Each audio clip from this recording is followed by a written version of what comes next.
అధ్యక్ష ఒక్క మాటలో చెప్పాలంటే ఏం క్రియేట్ చేశారు అసెట్స్, ఏం క్రియేట్ చేశారు అధ్యక్ష? మీరు కూర్చున్న కొత్త సచివాలయం కట్టిందే కేసీఆర్ గారు, మీరు పేరు మార్చిన ప్రగతి భవన్ కట్టిందే కేసీఆర్ గారు, ప్రతి జిల్లాలో కొత్త జిల్లాలో కొలువు తీరిన కలెక్టరేట్లు కేసీఆర్ గారు కట్టిందే, కమాండ్ కంట్రోల్ సెంటర్లు కట్టింది, కేబుల్ బ్రిడ్జ్లు, కొత్త రోడ్లు, ఫ్లైఓవర్లు, అండర్ పాస్లు హైదరాబాద్లో మీరు తిరుగుతున్నాయి. ఇవన్నీ తరగని ఆస్తులు, మీకోసం రాష్ట్ర ప్రజల కోసం ఇచ్చిన ఆస్తులు. యాదాద్రి ఆలయం నుంచి మొదలు పెడితే అంబేద్కర్ సచివాలయం దాకా మొత్తం కట్టిందే కేసీఆర్ గారి ప్రభుత్వం. అదేవిధంగా అధ్యక్ష 33 జిల్లాలుంటే అధ్యక్ష ఉత్తమన్న నవ్వుతున్నారు అధ్యక్ష. వారు ఉన్నప్పుడు మంత్రిగా సూర్యాపేటలో మెడికల్ కాలేజ్ లేదు అధ్యక్ష, కానీ సూర్యాపేటలో మెడికల్ కాలేజ్ పెట్టింది ఎవరు అధ్యక్ష? కేసీఆర్ ప్రభుత్వం కాదా? నల్లగొండలో మెడికల్ కాలేజ్ పెట్టింది ఎవరు అధ్యక్ష?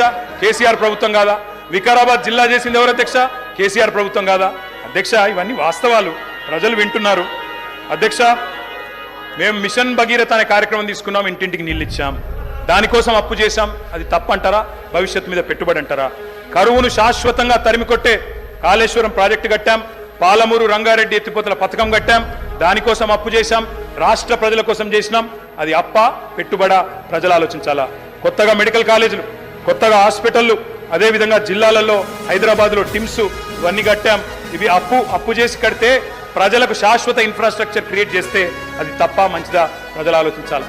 24 గంటల కరెంట్ ఇవ్వడానికి, కరెంటు వెలుగుల కోసం వెలుగు జిలుగులో తెలంగాణ ఉండాలని చెప్పి విద్యుత్ ఉత్పత్తి కేంద్రాలు కట్టాం, దానికి అప్పు చేశాం, క్యాపిటల్ ఎక్స్పెండిచర్ మీద పెట్టాం చెప్ప ఇంకోటి చేయలేదు అధ్యక్ష.